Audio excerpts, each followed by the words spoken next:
By afternoon, the town was a storm of social media posts. Number Find Lila Porter trended locally. Dozens claimed to have seen her at gas stations or diners miles away, but none checked out. Someone even uploaded grainy footage of a girl walking through fog near the forest line. It went viral before police could confirm if it was real. That evening, Erin stood outside Lila's house, watching the sunset turn the sky blood orange. She'd seen many disappearances before, but this one felt different. Too clean, too deliberate. Whoever took Lila wanted to be seen, but not caught. She turned when her phone buzzed, a message from an unknown number. "You're looking in the wrong place, detective." Her heart pounded. The text vanished a second later, replaced by static lines, like interference. She froze, realizing the sound wasn't from her phone, it was from the streetlight above, flickering erratically.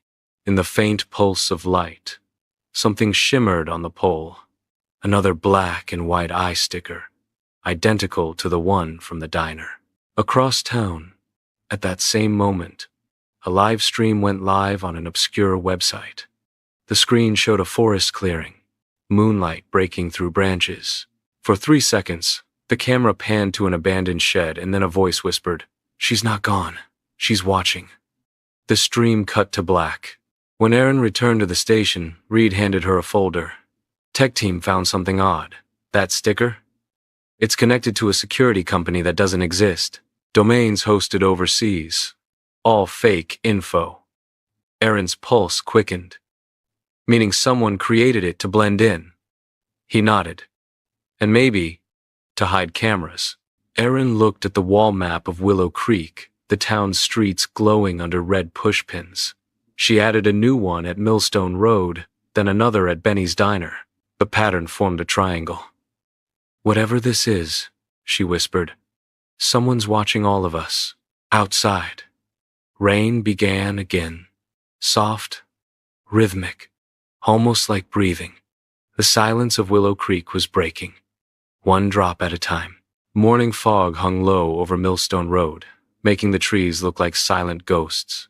Detective Erin Cole stood beside Lila's abandoned car again, her coffee long gone cold. The rain had stopped, but the smell of wet soil and gasoline still hung in the air. The tech team had already packed up, but something about the scene still felt wrong. Erin crouched near the pine line, her flashlight cutting through the mist. She scanned the trunks, searching for anything the others might have missed. That's when she saw it. A faint metallic glint, halfway up a tree. She climbed closer, boots sinking into soft mud, and brushed away a patch of moss. Hidden behind it, screwed into the bark, was a tiny black lens barely the size of a coin. A camera. Her stomach tightened. "Reed!" she called out. The sheriff jogged over, frowning. "What did you find?" Erin pointed upward. "There. Someone's been watching this road, probably recording that night." Reed whistled softly. "You think it caught her abduction?" "Maybe," Erin said quietly. "Or maybe it was the reason she was taken." They called the forensic team back. Within minutes, techs carefully removed the device, revealing a small transmitter glued behind it. It wasn't a normal security cam, it was custom built. No brand, no serial number, no ID. "Homemade?" Reed asked. "Modified," one tech replied. "Someone knew what they were doing. It's got wireless feed capability. We'll see where it was sending the signal." By noon, the town felt heavier. Local reporters swarmed outside the police station. One camera crew shoved a mic toward Erin as she entered. "Detective Cole, is it true Lila Porter's case is connected to hidden surveillance devices?" Erin ignored them, but the question burned in her head. If these cameras were spread all over Willow Creek, then anyone could be a target.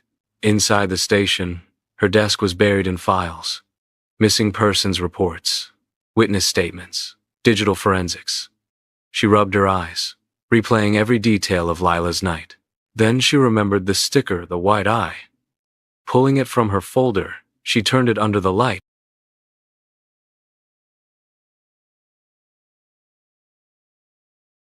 The rain had already washed the streets clean when Lila Porter locked the door of Benny's diner at 11:42 p.m. Her breath formed faint white clouds as she pulled her jacket tight and crossed the empty parking lot. The neon sign behind her flickered, making the word "Open" blink once before dying completely. It felt like the town itself was holding its breath. Lila wasn't supposed to walk home alone.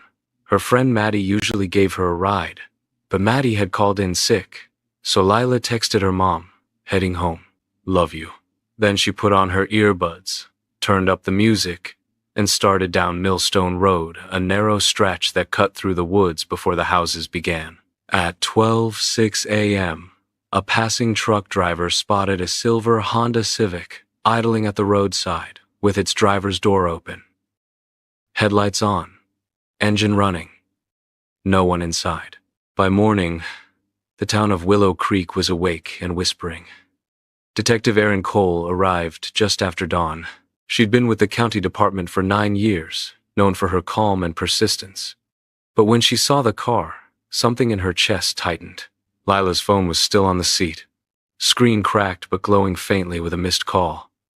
Her bag was on the passenger side, zipper half open, wallet untouched. "Looks staged," murmured Sheriff Marcus Reed, rubbing the back of his neck. "Or panicked," Erin replied. She crouched, tracing her gloved hand along the gravel shoulder. Footprints, 2 sets, one heavier, male, maybe. A camera flash went off as the forensic tech documented tire marks leading back toward town, thin, fresh, and looping like someone had turned around. "Who called it in?" Erin asked. "Truck driver named Ray Donovan. Passing through. Says he saw no one." Erin's eyes followed the dark pines swaying in the wind. The woods felt alive, listening. "Let's canvass the area. Every house within a mile." At 8 a.m., Lila's mother, Karen Porter, arrived, her face pale, eyes swollen. She wouldn't run away, she insisted. She just wouldn't. Erin nodded gently, promising updates. Inside the diner, security cameras had been installed last month, but the system was offline. The manager swore he'd asked a local tech guy to fix it, but he never came back. Erin made a note. "Find the technician." Then, something strange. A small sticker near the door handle of the diner, barely visible under the fluorescent light. A black circle with a white eye, inside it a logo Erin didn't recognize. She peeled it off and slipped it into an evidence bag. By afternoon, the town was a storm of social media posts. Number "Find Lila Porter" trended locally. Dozens claimed to have seen her at gas stations or diners miles away, but none checked out. Someone even uploaded grainy footage of a girl walking through fog near the forest line. It went viral before police could confirm if it was real. That evening, Erin stood outside Lila's house, watching the sunset turn the sky blood orange. She'd seen many disappearances before, but this one felt different. Too clean, too deliberate. Whoever took Lila wanted to be seen, but not caught. She turned when her phone buzzed, a message from an unknown number. "You're looking in the wrong place, detective." Her heart pounded. The text vanished a second later, replaced by static lines, like interference. She froze, realizing the sound wasn't from her phone, it was from the streetlight above, flickering erratically. In the faint pulse of light, something shimmered on the pole, another black and white eye sticker, identical to the one from the diner. Across town, at that same moment, a live stream went live on an obscure website. The screen showed a forest clearing, moonlight breaking through branches. For 3 seconds, the camera panned to an abandoned shed, and then a voice whispered, "She's not gone. She's watching." The stream cut to black. When Erin returned to the station, Reed handed her a folder. "Tech team found something odd. That sticker? It's connected to a security company that doesn't exist. Domains hosted overseas. All fake info." Erin's pulse quickened, meaning someone created it to blend in. He nodded. And maybe to hide cameras. Erin looked at the wall map of Willow Creek, the town's streets glowing under red pushpins. She added a new one at Millstone Road, then another at Benny's Diner. The pattern formed a triangle. "Whatever this is," she whispered, "someone's watching all of us." Outside, rain began again, soft, rhythmic, almost like breathing. The silence of Willow Creek was breaking, one drop at a time. Morning fog hung low over Millstone Road, making the trees look like silent ghosts. Detective Erin Cole stood beside Lila's abandoned car again, her coffee long gone cold.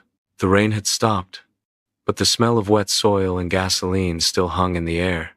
The tech team had already packed up, but something about the scene still felt wrong. Erin crouched near the pine line, her flashlight cutting through the mist. She scanned the trunks, searching for anything the others might have missed. That's when she saw it. A faint metallic glint, halfway up a tree. She climbed closer, boots sinking into soft mud, and brushed away a patch of moss. Hidden behind it, screwed into the bark, was a tiny black lens barely the size of a coin. A camera. Her stomach tightened. "Reed!" she called out. The sheriff jogged over, frowning. "What did you find?" Erin pointed upward. "There. Someone's been watching this road, probably recording that night." Reed whistled softly. "You think it caught her abduction?" "Maybe," Erin said quietly. "Or maybe it was the reason she was taken." They called the forensic team back. Within minutes, techs carefully removed the device, revealing a small transmitter glued behind it. It wasn't a normal security cam, it was custom built. No brand, no serial number, no ID. "Homemade?" Reed asked. "Modified," one tech replied. "Someone knew what they were doing. It's got wireless feed capability. We'll see where it was sending the signal." By noon, the town felt heavier. Local reporters swarmed outside the police station. One camera crew shoved a mic toward Erin as she entered. "Detective Cole, is it true Lila Porter's case is connected to hidden surveillance devices?" Erin ignored them, but the question burned in her head. If these cameras were spread all over Willow Creek, then anyone could be a target. Inside the station, her desk was buried in files. Missing persons reports, witness statements, digital forensics. She rubbed her eyes, replaying every detail of Lila's night. Then she remembered the sticker, the white eye. Pulling it from her folder, she turned it under the light. The design was clean, almost professional, but the texture was strange, like a QR code embedded in the ink. She scanned it with her phone. The screen stayed blank for a few seconds. Then, it flashed once. "I see you." Her phone froze for 3 seconds before shutting off completely. Erin's pulse jumped. She turned to the tech desk. "I need a full trace on this code now." The specialist typed furiously. "Whoever's behind it, they're masking the signal through private servers overseas." But hold on, it bounced back once. "Locally." "Where?" Erin demanded. He zoomed in. "Old Harrison Lumber Yard, edge of town, closed for years." Erin grabbed her jacket. "We're going there." The lumber yard sat behind a rusted fence covered in ivy. A faded sign read Millstone Timber Co. The building itself leaned like a dying animal. Broken windows, warped doors, and silence thick enough to choke on. Reed cut the lock and pushed the gate open. "After you," he said grimly. Inside, dust floated in the beams of their flashlights. Old machines stood like metal skeletons. Somewhere deeper inside, a faint humming sound echoed a low electronic pulse. They followed it to a small back room. Rows of screens lined the wall, all dark except one. On it, a live feed showed Millstone Road. Lila's car still there, surrounded by police lights. Someone was watching the investigation in real time. Reed swore under his breath. They're one step ahead. Erin scanned the desk. There was a laptop connected to the screens, its camera light blinking faintly. She unplugged it and called the tech unit. But before they could pack it up, the laptop screen flickered to life. A black background, Then white text began to type itself across the screen. "Stop digging, detective. Some secrets protect the town." Erin stared, jaw tight. "Trace it." The screen flickered again, then played a short clip. A girl sat in a dark room, her hands trembling. Blonde hair, tear-streaked face. Lila Porter. She whispered something almost too soft to hear. It wasn't him. It was all of them. The screen went black. Reed's voice broke the silence. "Jesus Christ, she's alive." Erin nodded slowly, though her stomach churned. Or someone wants us to think so. Back at the station, she watched the clip again and again. There was a reflection in the video, something metallic behind Lila. A shape, a logo, the same white eye symbol. Erin leaned closer. Freeze frame. Enhance. The tech enlarged the corner of the image. Behind Lila was a wall of monitors, each showing different places around town. A grocery store, a school hallway, even the diner kitchen. Dozens of feeds. "Whoever's doing this," Erin whispered. "They're watching everyone." That night, Erin drove home in silence.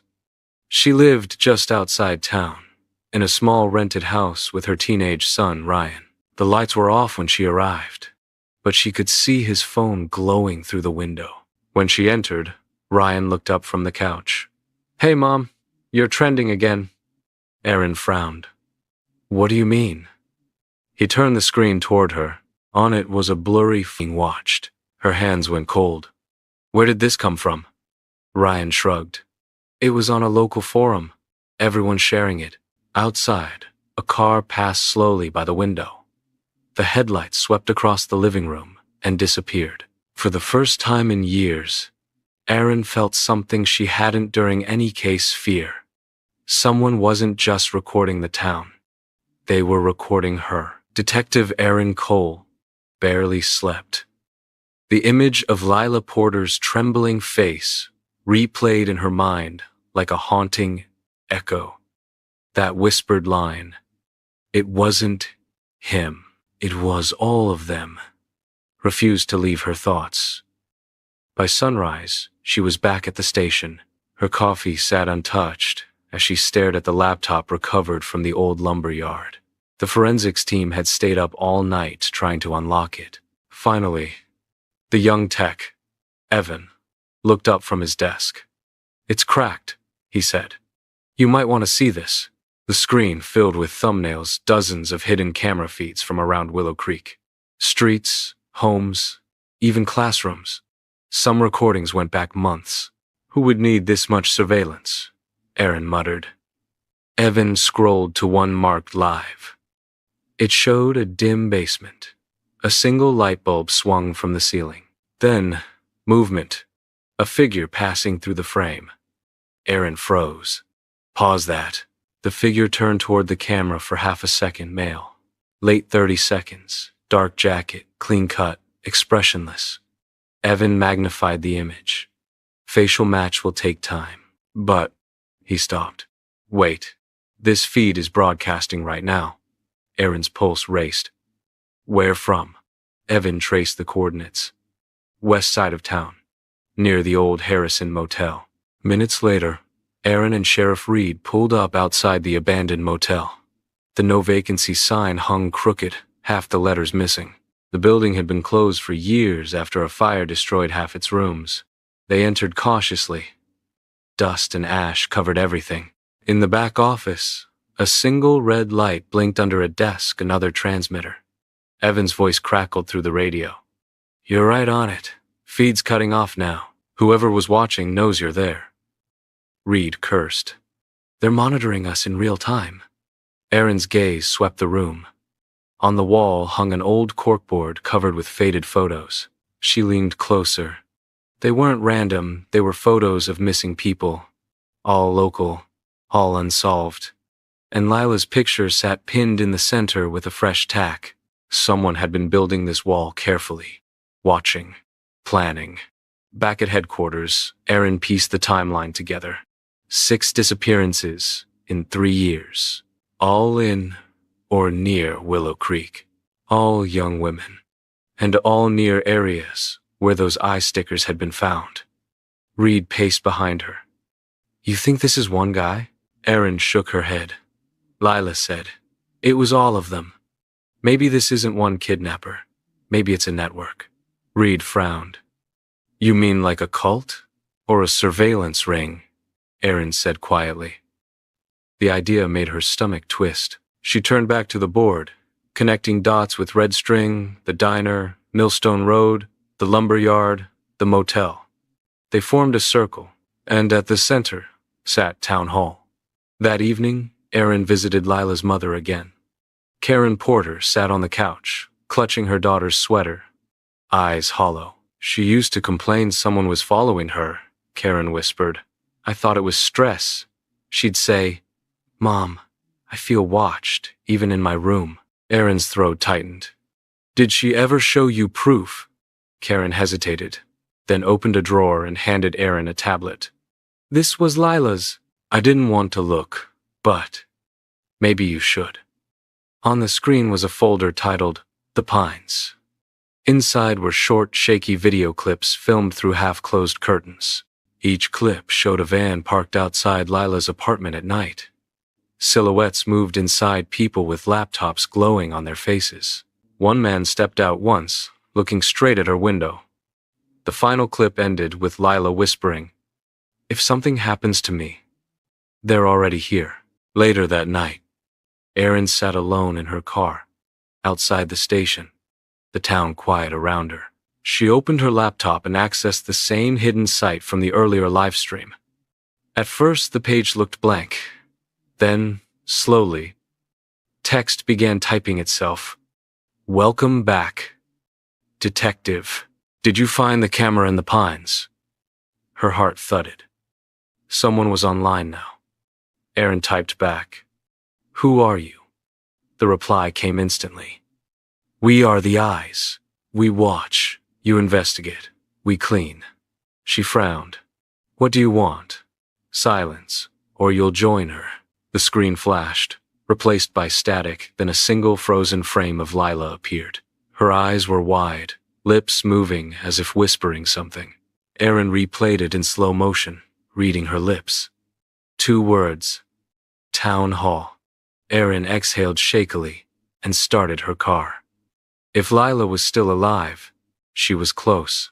But if the surveillance network reached inside Town Hall, then the people Erin trusted most might already be part of it. As she drove off into the fog, another hidden camera across the street quietly followed her taillights, its red light blinking in steady rhythm. Someone was always watching. The rain had returned, steady and cold, tapping against the station windows like an impatient hand. Detective Erin Cole stood behind the one-way glass of the interrogation room, watching the young man seated inside. Ethan Ward, 21, college student, and Lila Porter's boyfriend. He sat, hunched forward, fingers tapping the table, eyes red from either tears or sleepless nights. Sheriff Marcus Reed crossed his arms. You sure you want to do this yourself? Erin nodded. He asked for me. Let's hear him out. She entered the room, her tone calm but sharp. Ethan, you know why you're here. He swallowed hard.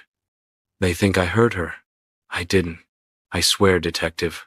I loved her. Erin placed a folder on the table, photos of Lila, her car, and a still frame of the video where she whispered, It wasn't him. Ethan's head snapped up. That's her. That's Lila. You found her? Erin's eyes softened. Not yet, but she said something important. It wasn't him. Why would she say that? He looked down, voice trembling. Because everyone already blamed me. Yeah, we argued that night, but she left for work. I texted her after midnight. No reply. What did you argue about? Erin asked. He hesitated. She'd been paranoid. Said people were following her. Said there were cameras near her apartment. I told her to go to the cops, but she didn't trust them anymore. Why not? Erin pressed. Ethan's gaze dropped. She said someone inside the police was leaking her information. Erin froze. Her pulse quickened. Did she say who? He shook his head. No, just said she found proof on her tablet videos of vans parked outside, guys watching her through glass. Erin exchanged a tense glance with the mirror. Reed was on the other side, watching. Her instincts told her Ethan was telling the truth, but something still didn't fit. A soft knock came on the door. A tech officer stepped in and handed Erin a note. Polygraph ready. She turned to Ethan. We'll do a simple lie detector test. Just yes or no, okay? He nodded nervously. They moved to the next room, where wires were strapped across his chest and fingers. The polygraph's quiet beeping filled the silence. Erin began, her voice calm. Did you harm Lila Porter? No, line steady. Do you know where she is now? No. Small tremor, but not deception. Do you know who took her? Ethan hesitated. I think I do. Sharp spike. Erin leaned forward. Who? His breathing grew fast. I don't know their names, but I saw them once. They called themselves the Eyes. The room fell silent. Erin's voice was low. How do you know that name? Ethan swallowed. They contacted me after she disappeared. Sent me an email. It said, you couldn't protect her. Stay silent. I deleted it. Can you show us the email? Reed asked through the intercom. I tried, Ethan said weakly. But when I logged back in, my account was gone, like it never existed. The tech finished the session, confirming quietly. He's scared but telling the truth. Erin unclipped the wires. Ethan, we'll keep you safe. Just stay put, okay? He gave a shaky nod. Detective, they're watching you too.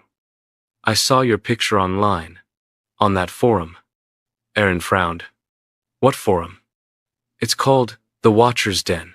It's not on normal browsers. They post videos from people's homes, stores, even schools, like trophies. Erin's jaw tightened.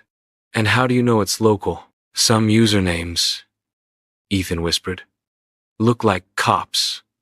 Reed cursed under his breath. We'll need a cyber warrant. Hours later, Erin sat in her dark office, scrolling through reports. The fluorescent lights hummed softly overhead. Every shadow felt heavier now.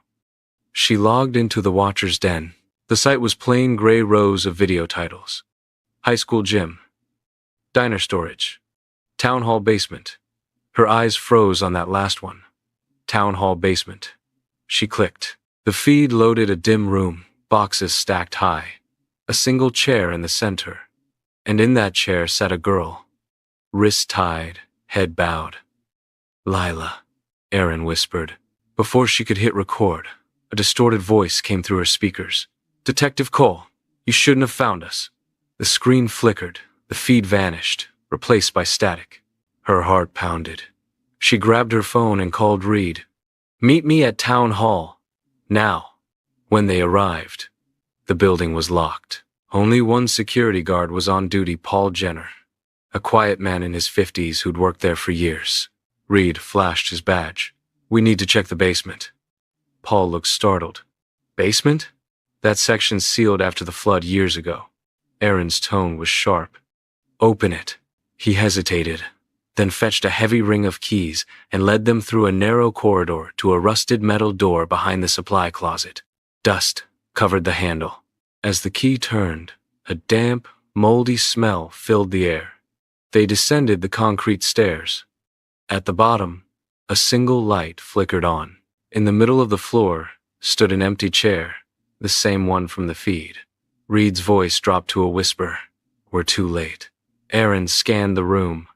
Wires dangled from the ceiling, unplugged cameras. Whoever had been here cleared out fast. On the wall, written in red marker, were the words, She's not the first. Back upstairs, Erin faced Paul. Who else has keys to this door? He swallowed hard. Just me and one other. Who? He hesitated, eyes darting away. Your chief, Captain Miller. Erin felt the ground shift beneath her. Her own boss, Detective Erin Cole, sat alone in her car outside the police station. The night pressed against the windshield like a dark tide, and her hands trembled slightly. Captain Miller, her own superior officer, the man she trusted for years. She replayed the scene in the town hall basement over and over in her head. The unplugged cameras, the red writing on the wall. She's not the first. It wasn't a message. It was a warning. Inside, the station's windows glowed faintly. Miller's office light was still on. Erin took a slow breath and walked in. Miller looked up from his desk, calm and polite as always. "Erin, long night?" "You could say that," she replied, forcing composure. "I just came from town hall." "Town hall?" His brow furrowed. "What for?"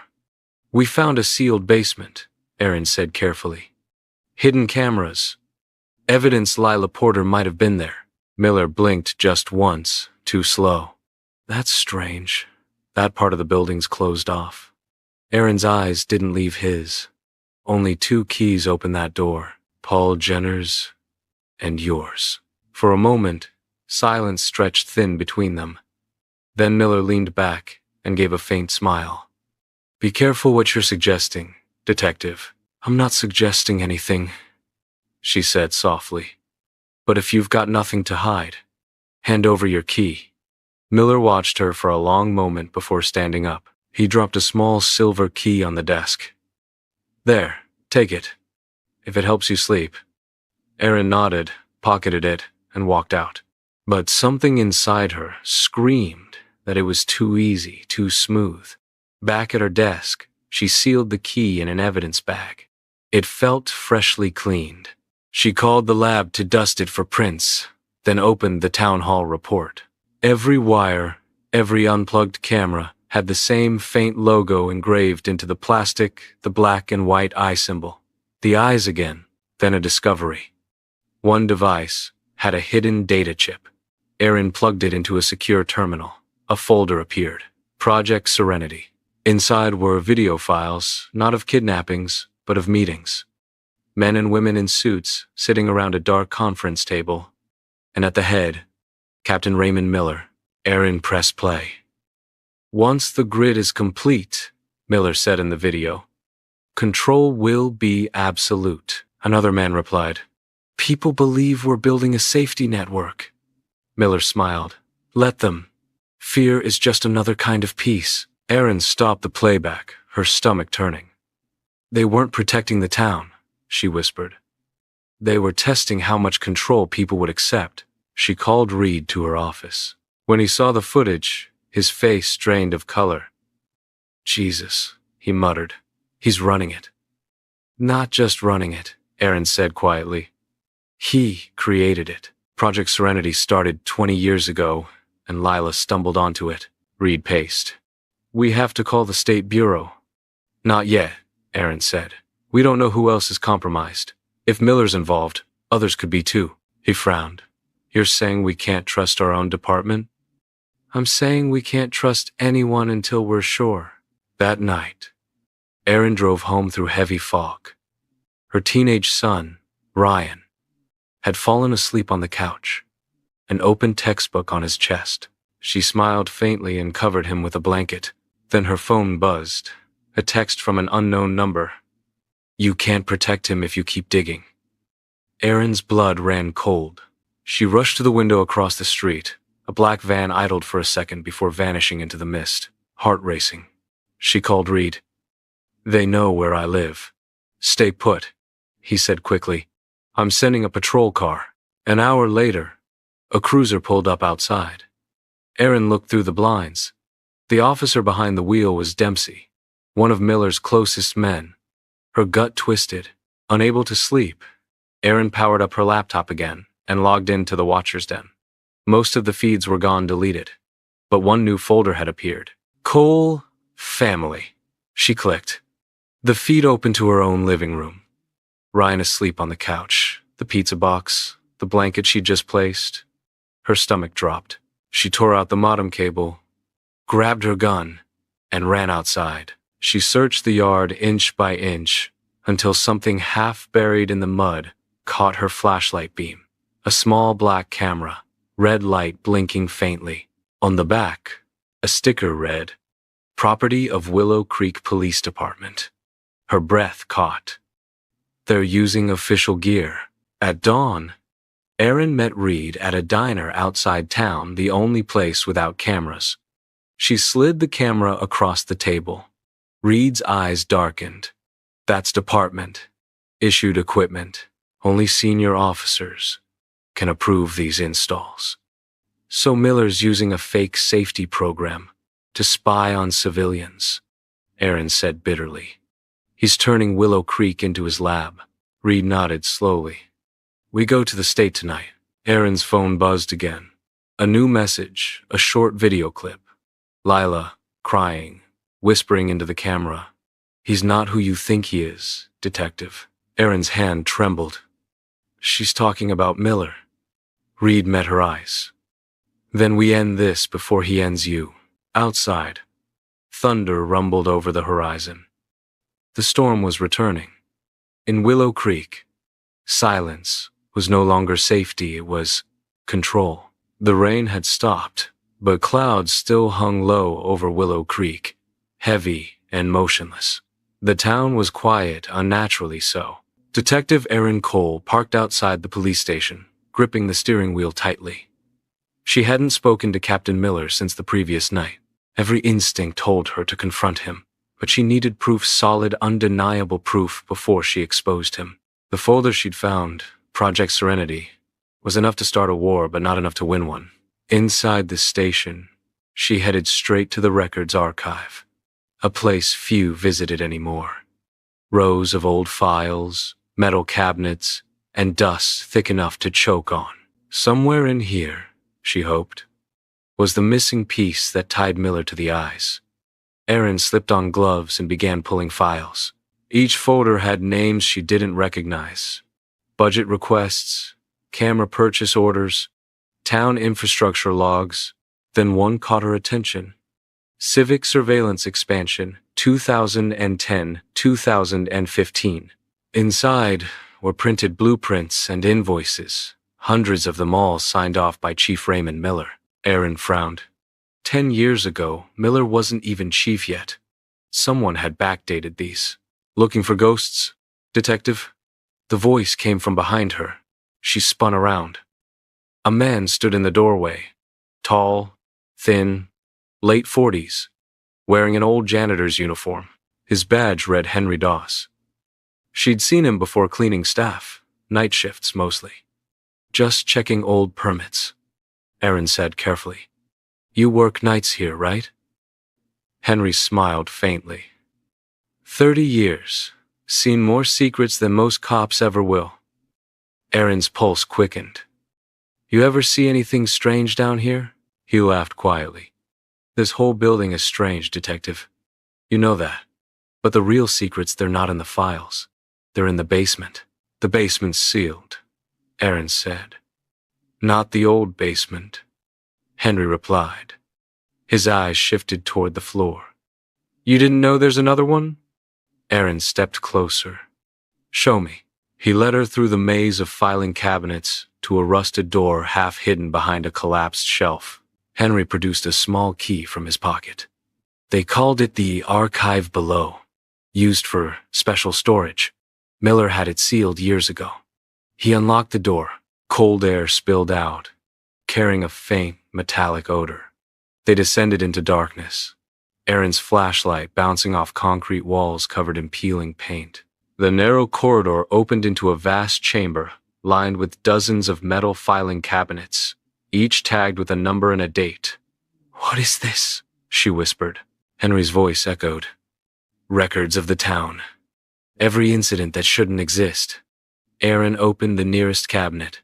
Inside were DVDs, photos, and reports, all marked Property of Project Serenity. Each file listed names of missing persons going back 20 years. Her breath caught. They've been doing this for decades. Henry nodded. They called it a test, watching how fear spreads when you pull a person out of a small town. See how long before silence breaks. Erin turned sharply. You knew? I cleaned up after them, he said quietly. Never took part. But I couldn't stop it either. Before she could respond, a loud metallic click echoed from above. The door they came through slammed shut. Erin raised her gun. Who else is here? Henry's face went pale. He followed us. The light at the top of the stairs flickered.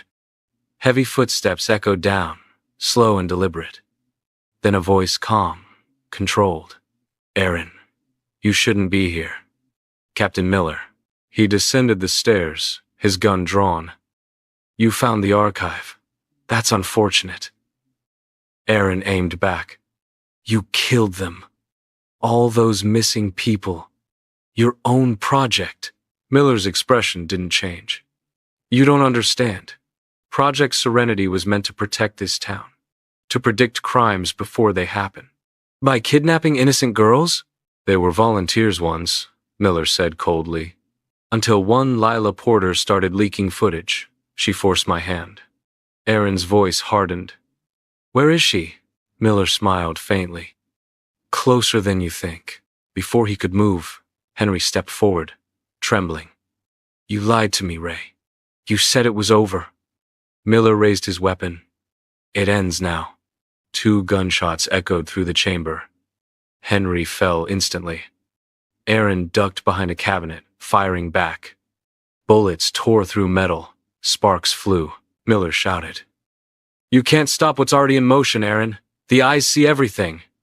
She reloaded, heart pounding, and fired again. Miller stumbled back, clutching his shoulder. Erin rushed up the stairs, slamming the steel door behind her. She locked it, breathing hard. The sirens from the station blared above someone had triggered an alarm. Erin burst into the main hall just as Reed ran in. What happened? Miller's in the archive, she gasped. He's the one behind it all. Project Serenity. Reed drew his weapon. We'll seal the exits. But when they returned to the archive door, it hung open and the room beyond was empty. Miller and Henry were gone. Only a trail of blood led toward the storm drain at the far wall. Erin stared into the darkness. He's still out there. Reed placed a hand on her shoulder. We'll find him.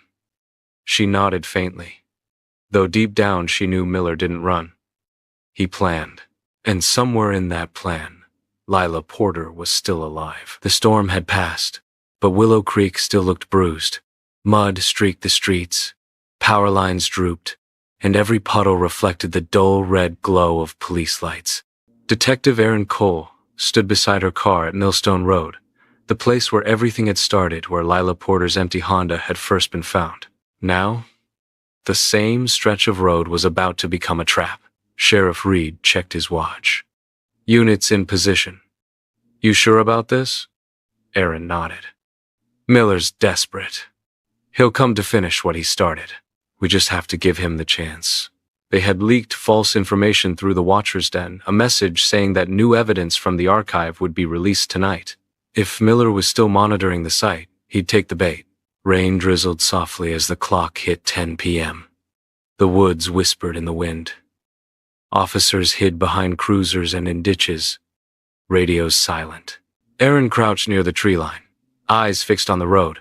Then headlights appeared in the distance, one vehicle, moving slow. Reed murmured, unmarked SUV. Could be him. The SUV rolled to a stop near the old diner sign. The driver's door opened. A figure stepped out tall, wearing a dark coat. Through her binoculars, Erin saw the familiar shape of Captain Miller. Old, she whispered into her radio. Miller moved toward the woods, holding something metallic, a small black device. He crouched, pressing it into the dirt. Evan's voice crackled quietly over the comms. Detective, that's a transmitter. He's trying to wipe the signal trail. Not tonight, Erin muttered. Move in. The first officers approached silently, but Miller sensed it. He bolted for his SUV, pulling a gun. Gunfire cracked through the night brief, controlled. Reed shouted, Drop it, Miller! Instead, Miller fired twice into the trees. Erin ducked behind her car, glass shattering over her shoulder. She rose, aimed, and shot once. The bullet tore through his leg. Miller fell hard, clutching his thigh, weapon sliding away. Officers surrounded him instantly. Erin approached slowly, rain dripping from her hair. "It's over, Captain." Miller laughed a dry, broken sound. "Over? You really think you stopped it?" She stared down at him. "You built a system to spy on innocent people. You kidnapped Lila. You murdered Henry Dawes. Why?" His breathing was ragged. "Because control is the only way to keep peace. Chaos destroys towns like this. I gave Willow Creek order." "Order?" Erin's voice shook. "You destroyed lives." Miller's eyes glinted. "You think I was alone?" He reached into his jacket pocket. Erin's gun lifted instantly. "Don't." But he only pulled out a small phone and pressed one button. Somewhere deep in the woods, a faint beep echoed, then an explosion. The blast tore through the trees, throwing debris and fire into the air. Officers hit the ground. Erin coughed through smoke. "What did you do?" Miller smiled weakly. "Erased it all. Every record. Every file. Serenity cleans itself."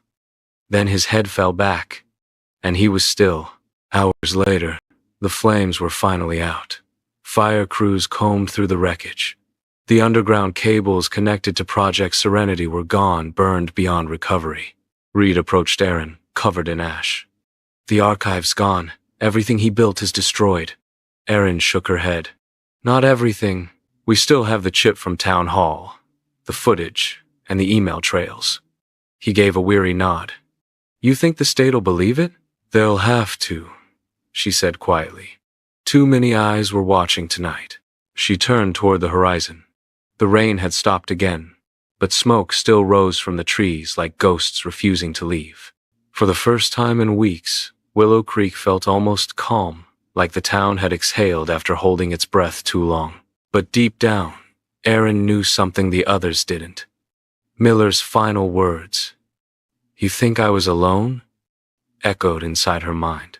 Because in the chaos, when they searched his SUV, they had found one last item on the passenger seat, a sealed envelope. Inside, a note written in sharp, deliberate handwriting. "We are still watching." 3 days later, Willow Creek no longer felt like the same town. Reporters had vanished. Crime scene tape fluttered like ghosts in the wind, and people finally stepped out of their homes, blinking as though waking from a long nightmare. Detective Erin Cole sat in her office, staring at the caseboard one last time. Red strings dangled loosely between photos and maps, now meaningless without Miller's files. The man who had promised safety had nearly destroyed everything. But something still didn't sit right. She replayed Miller's final words in her head. "You think I was alone?" Her instincts screamed that the truth wasn't buried in fire or data, it was hiding in plain sight. Sheriff Reed knocked softly and entered. "State Bureau wants your statement by morning. They'll handle what's left." Erin nodded, exhausted. "Did the lab find anything in Miller's SUV?" Reed hesitated. "Only that envelope you mentioned. The handwriting wasn't his." Her heart skipped. "Not his?" He shook his head. "We ran it through handwriting analysis. It matches someone from the department." "Who?" He placed a photo on her desk. "Tech specialist Evan." Erin's stomach dropped. "Evan?" Reed sighed. "He disappeared 2 nights ago. His apartment was cleaned out. No computer, no phone, just this flash drive." He set it down gently. Erin plugged it in. One folder appeared. For Detective Cole. Inside, a single video. The footage showed Evan sitting in a dark room, pale, terrified. "If you're watching this, I'm sorry. I thought I was helping you," he said, voice shaking. Miller wasn't the leader. He was just the face. The real program. It's bigger, federal. Project Serenity was only the prototype. He looked directly into the camera. "They're expanding it nationwide. Every city, every town, The eyes are already everywhere. The video glitched, freezing on his expression of fear, then went black. Reed whispered, "My God." Erin exhaled slowly, heart pounding. He knew too much. That's why he ran. She closed the laptop and looked out the window. The streets of Willow Creek were quiet again, just like before. But silence didn't mean safety anymore, it meant surveillance. Later that night, Erin returned home. The air smelled of rain. Ryan was asleep, his room filled with soft music. For a brief moment, everything looked normal again. She made tea, sat on the couch, and stared at the blank television screen. Her reflection stared back, tired, hollow-eyed. Then, the TV flickered to life. No remote, no signal. Static filled the screen, then slowly cleared to reveal a dark, empty room. A chair in the center, a single light overhead. A distorted voice echoed through the speaker. "You were never outside the system, Detective. You were part of the experiment." Erin froze, every muscle locking. On the screen, a live feed appeared, her own living room, from the exact angle behind the TV. She turned slowly. There, inside the vent near the corner wall, a faint red light blinked once, then went dark. Outside, the wind howled softly through the streets. The town of Willow Creek slept, unaware that its peace was an illusion. The silence returned, but this time,